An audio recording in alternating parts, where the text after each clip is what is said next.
الحمدللہ والصلاۃ والسلام علی رسول اللہ وعلی آلہ وصحبہ اجمعین۔ السلام علیکم ورحمۃ اللہ وبرکاتہ۔ سیرت النبی کریم صلی اللہ علیہ وآلہ وسلم کی 26ویں ایپیسوڈ کے ساتھ آپ کا میزبان رضوان سعید آپ کی خدمت میں حاضر ہے۔ عزیز دوستو، سب سے پہلے درخواست ہے کہ چینل کو سبسکرائب کر لیجیے اور ویڈیو کو لائک اور شیئر کرنا مت بھولیے گا۔ عزیز دوستو، حضرت صلی اللہ علیہ وآلہ وصحبہ وبارک وسلم کا معمول تھا کہ قبائل کا دورہ فرماتے اور اسلام کی تبلیغ کرتے، اور ہر سال مینا، عکاظ، مجنہ وغیرہ کے میلوں میں قبائل عرب کو دعوت دیتے۔ حج کا زمانہ آیا تو قافلوں کے قافلے مینا کی وادی میں پڑاؤ ڈالنے لگے۔ اہل مکہ نے رسول اللہ صلی اللہ علیہ وآلہ وسلم کو جھٹلانے اور لوگوں کو اللہ کی راہ سے روکنے کا جو بیڑا اٹھا رکھا تھا، اس کے تئیں نبی کریم صلی اللہ علیہ وآلہ وسلم کی حکمت عملی یہ تھی کہ آپ رات کی تاریکی میں قبائل کے پاس تشریف لے جاتے تاکہ مکے کا کوئی مشرک رکاوٹ نہ ڈال سکے۔ اسی حکمت عملی کے مطابق ایک رات آپ صلی اللہ علیہ وآلہ وسلم حضرت ابو بکر رضی اللہ تعالیٰ عنہ اور حضرت علی رضی اللہ تعالیٰ عنہ کو ہمراہ لے کر باہر نکلے اور مکہ سے 3 میل کے فاصلے پر عقبہ کی گھاٹی میں پہنچے۔ بنو زحل اور بنو شیبان بن سالبہ کے ڈیروں سے گزرے تو ان سے اسلام کے بارے میں بات چیت کی۔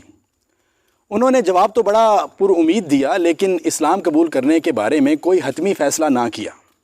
اس کے بعد رسول اللہ صلی اللہ علیہ وآلہ وسلم مینا کی گھاٹی سے گزرے تو کچھ لوگوں کو باہم گفتگو کرتے سنا۔ آپ نے سیدھے ان کا رخ کیا اور ان کے پاس جا پہنچے۔ یہ یثرب کے 6 جوان تھے اور سب کے سب قبیلہ خزرج سے تعلق رکھتے تھے۔ یہ اہل یثرب کی خوش قسمتی تھی کہ وہ اپنے حلیف یہود مدینہ سے سنا کرتے تھے کہ اس زمانے میں ایک نبی بھیجا جانے والا ہے اور اب جلد ہی وہ نمودار ہوگا۔ ہم اس کی پیروی کر کے اس کی معیت میں تمہیں عاد ارم کی طرح قتل کر ڈالیں گے۔ آپ صلی اللہ علیہ وآلہ وسلم نے ان سے دریافت کیا کہ آپ کون لوگ ہیں؟ انہوں نے کہا کہ یثرب سے آئے ہیں اور بنو خزرج سے تعلق ہے۔ پھر آپ صلی اللہ علیہ وآلہ وسلم نے پوچھا کہ کیا یہودیوں کے حلیف ہو؟ عرض کیا کہ ہاں۔ آپ نے فرمایا کہ کیا آپ لوگ میری کچھ باتیں سن سکتے ہیں؟ وہ لوگ بیٹھ گئے۔ آپ صلی اللہ علیہ وآلہ وسلم نے انہیں اسلام کی دعوت دی اور قرآن مجید کی تلاوت فرمائی۔ انہوں نے ایک دوسرے کی طرف دیکھا اور کہا کہ یہ تو وہی نبی ہے جس کا یثرب کے یہودی تذکرہ کیا کرتے ہیں، اور یہ بھی کہا کہ دیکھو یہود ہم سے اس اولیت میں بازی نہ لے جائیں۔ یہ کہہ کر سب نے ایک ساتھ اسلام قبول کر لیا۔ ان 6 خوش نصیبوں کے نام یہ ہیں۔ نمبر 1، حضرت ابو امامہ اسد بن زرارہ رضی اللہ تعالیٰ عنہ۔ خزرج کی ایک شاخ بنی مالک بن نجار سے تعلق تھا اور صحابہ میں سب سے پہلے انہی نے 1 ہجری میں وفات پائی۔ نمبر 2، حضرت عوف بن حارث بن رفاعہ رضی اللہ تعالیٰ عنہ۔ بنی نجار سے ان کا تعلق تھا اور ابن افرا کہلاتے تھے۔ بدر میں آپ نے شہادت پائی۔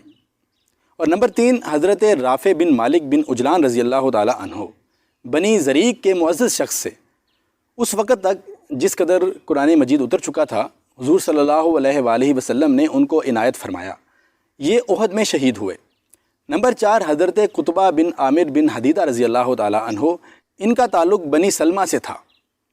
نمبر 5، حضرت عقبہ بن عامر بن نابی رضی اللہ تعالیٰ عنہ، ان کا تعلق بنی خزام بن کعب سے تھا۔ اور نمبر 6، حضرت جابر بن عبداللہ رباب رضی اللہ تعالیٰ عنہ، ان کا تعلق بنی عبید بن عدی سے تھا۔ ان افراد کا شمار دانشوران یثرب میں ہوتا تھا۔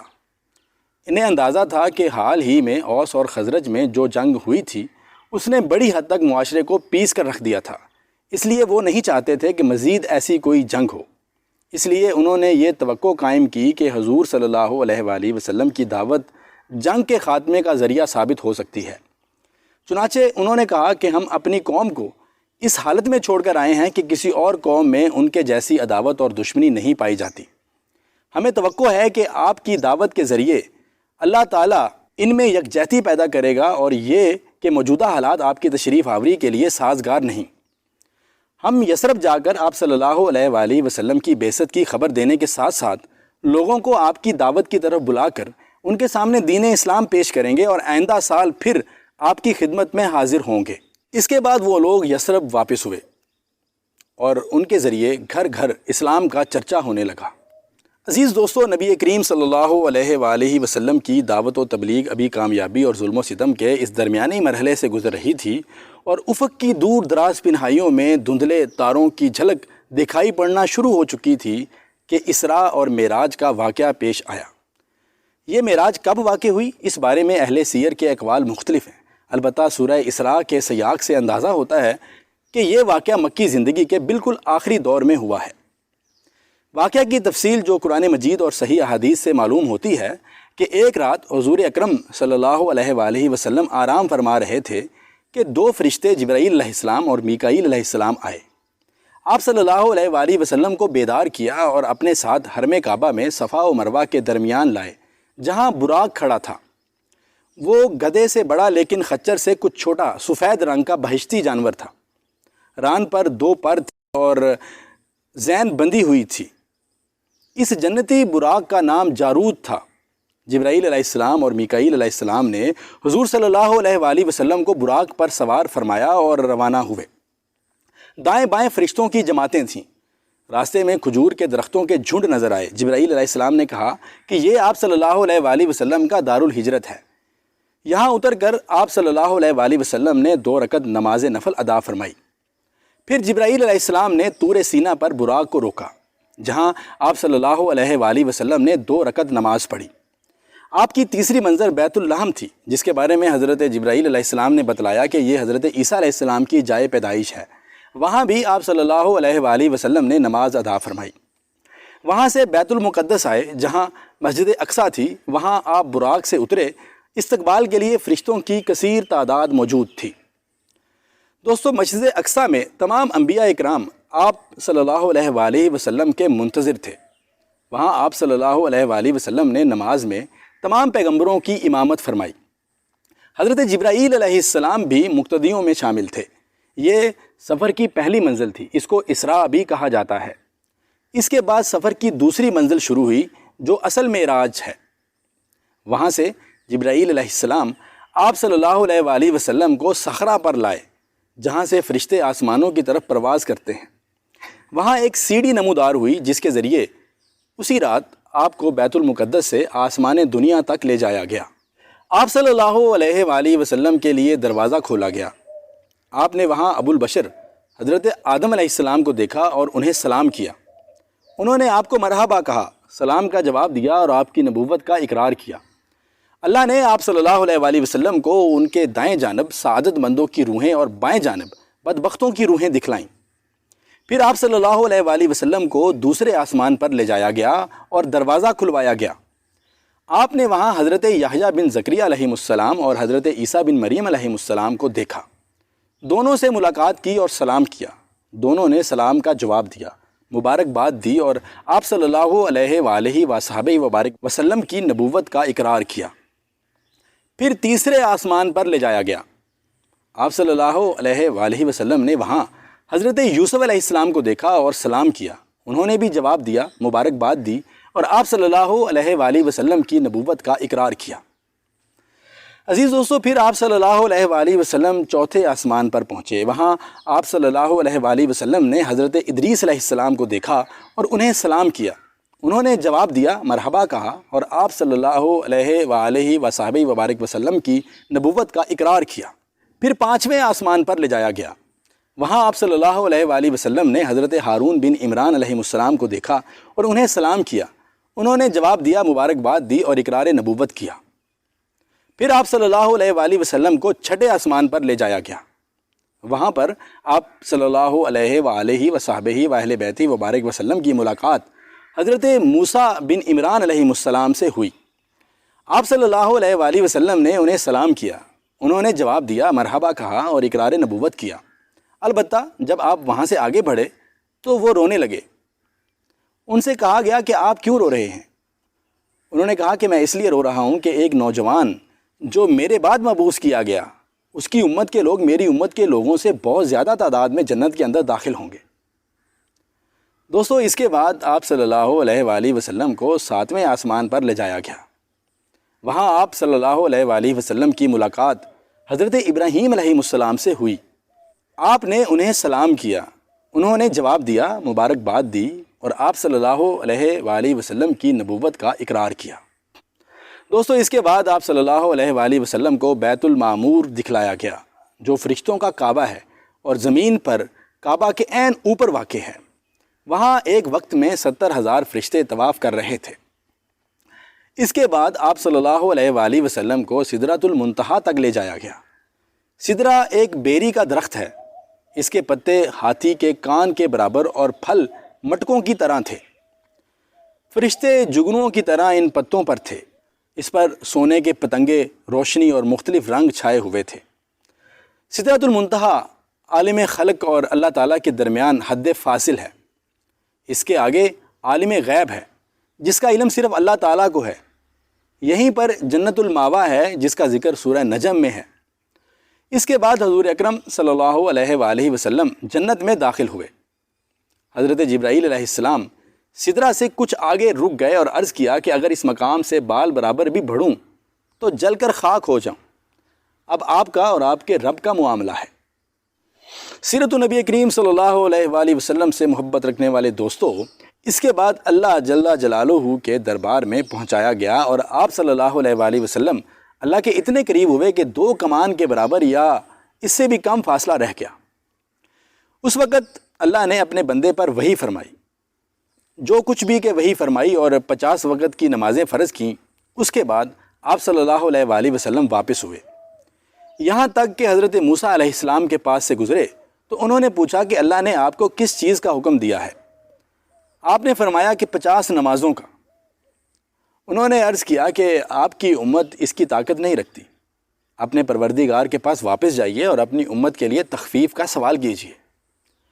آپ صلی اللہ علیہ وآلہ وسلم نے حضرت جبرائیل علیہ السلام کی طرف دیکھا، گویا ان سے مشورہ لے رہے ہیں۔ انہوں نے اشارہ کیا کہ ہاں، اگر آپ صلی اللہ علیہ وآلہ وسلم چاہیں۔ اس کے بعد حضرت جبرائیل علیہ السلام آپ کو اللہ تبارک و تعالیٰ کے حضور واپس لے آئے۔ اللہ عز و جل نے 10 نمازیں کم کر دیں اور آپ نیچے لائے گئے۔ دوستو، جب آپ پھر موسیٰ علیہ السلام کے پاس سے گزرے تو انہیں خبر دی۔ انہوں نے پھر کہا کہ آپ اپنے رب کے پاس واپس جائیے اور تخفیف کا سوال کیجیے۔ اس طرح حضرت موسیٰ علیہ السلام اور اللہ عز و جل کے درمیان آپ صلی اللہ علیہ وآلہ وسلم کی آمد و رفت برابر جاری رہی، یہاں تک کہ اللہ عز و جل نے صرف 5 نمازیں باقی رکھیں۔ اس کے بعد بھی موسیٰ علیہ السلام نے آپ کو واپسی اور طلب تخفیف کا مشورہ دیا، مگر آپ صلی اللہ علیہ وآلہ وسلم نے فرمایا کہ اب مجھے اپنے رب سے شرم محسوس ہو رہی ہے، میں اسی پر راضی ہوں اور سر تسلیم خم کرتا ہوں۔ عزیز دوستو، امام ابن قیم رحمۃ اللہ علیہ نے اس بارے میں اختلاف ذکر کیا ہے کہ نبی صلی اللہ علیہ وآلہ وسلم نے اپنے رب تبارک و تعالیٰ کو دیکھا یا نہیں۔ پھر امام ابن تیمیہ رحمۃ اللہ علیہ کی ایک تحقیق ذکر کی ہے جس کا حاصل یہ ہے کہ آنکھ سے دیکھنے کا سرے سے کوئی ثبوت نہیں اور نہ کوئی صحابی اس کا قائل ہے، اور ابن عباس رضی اللہ تعالیٰ عنہ سے مطلقاً دیکھنے اور دل سے دیکھنے کے جو 2 قول منقول ہیں ان میں سے پہلا دوسرے کے منافی نہیں۔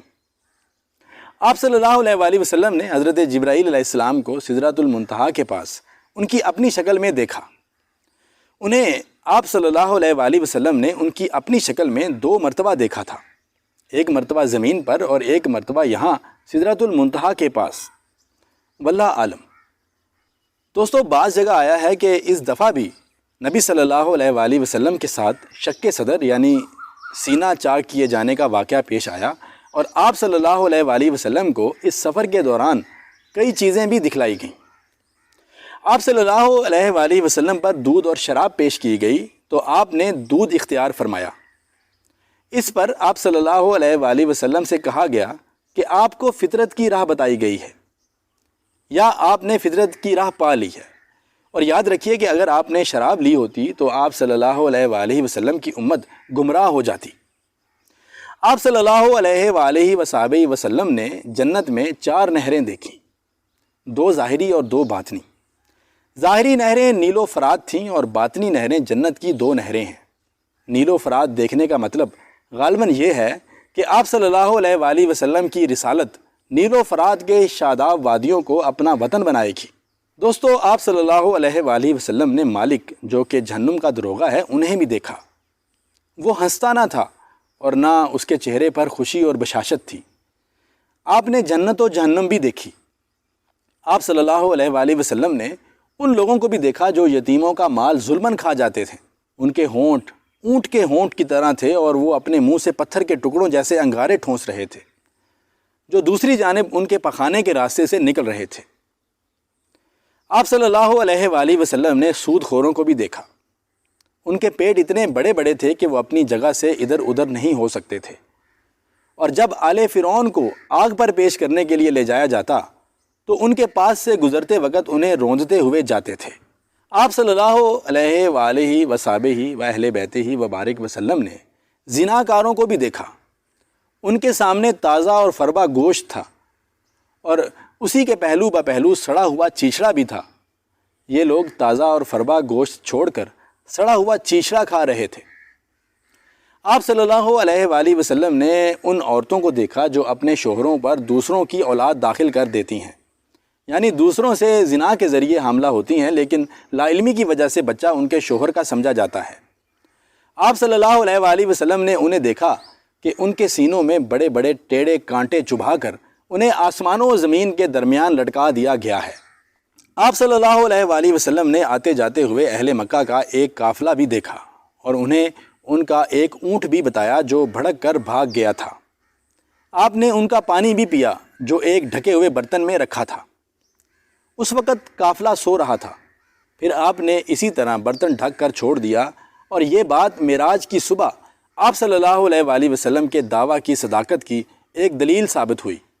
عزیز دوستو، امام ابن قیم رحمۃ اللہ علیہ فرماتے ہیں کہ جب صبح میں حضور صلی اللہ علیہ وآلہ وسلم نے حرم میں یہ واقعہ سنایا تو کفار نے اس کی تکذیب کی اور کہا کہ مکہ سے بیت المقدس جانے کے لیے 1 مہینہ اور واپس آنے کے لیے 1 مہینے کا عرصہ لگتا ہے، اور یہ کیسے ممکن ہے کہ یہ سفر راتوں رات طے کر لیا جائے اور آپ آسمان پر بھی جا کر ہو آئیں۔ انہوں نے آپ صلی اللہ علیہ وآلہ وسلم سے سوال کیا کہ بیت المقدس کی کیفیت بیان کیجیے۔ اس پر اللہ نے آپ صلی اللہ علیہ وآلہ وسلم کے لیے بیت المقدس کو ظاہر فرما دیا، اور وہ آپ صلی اللہ علیہ وآلہ وسلم کی نگاہوں کے سامنے آ گیا۔ چنانچہ آپ صلی اللہ علیہ وآلہ وسلم نے قوم کو اس کی نشانیاں بتلانا شروع کیں، اور ان سے کسی بات کی تردید نہ بن پڑی۔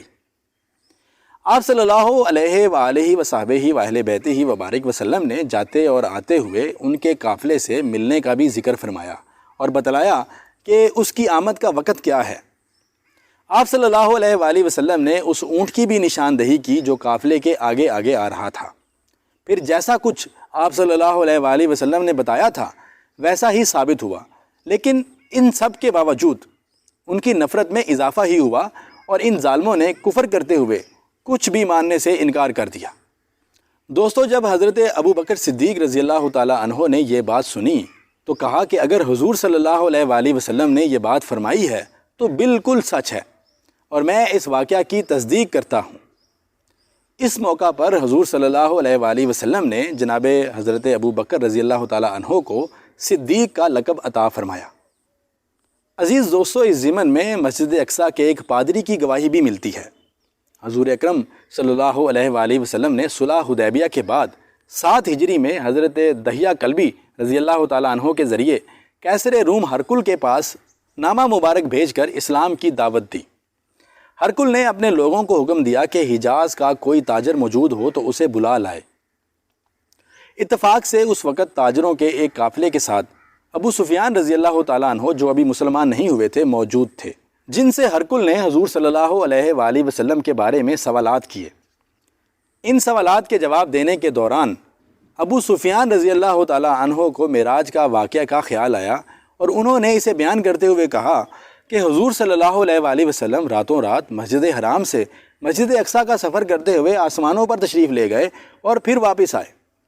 مقصد غالباً یہ تھا کہ یہ بات بتا کر ہرقل کو حضور اکرم صلی اللہ علیہ وآلہ وسلم کے متعلق شک و شبہ میں ڈالا جائے، اور آپ صلی اللہ علیہ وآلہ وسلم کو معاذ اللہ جھوٹا ثابت کیا جائے۔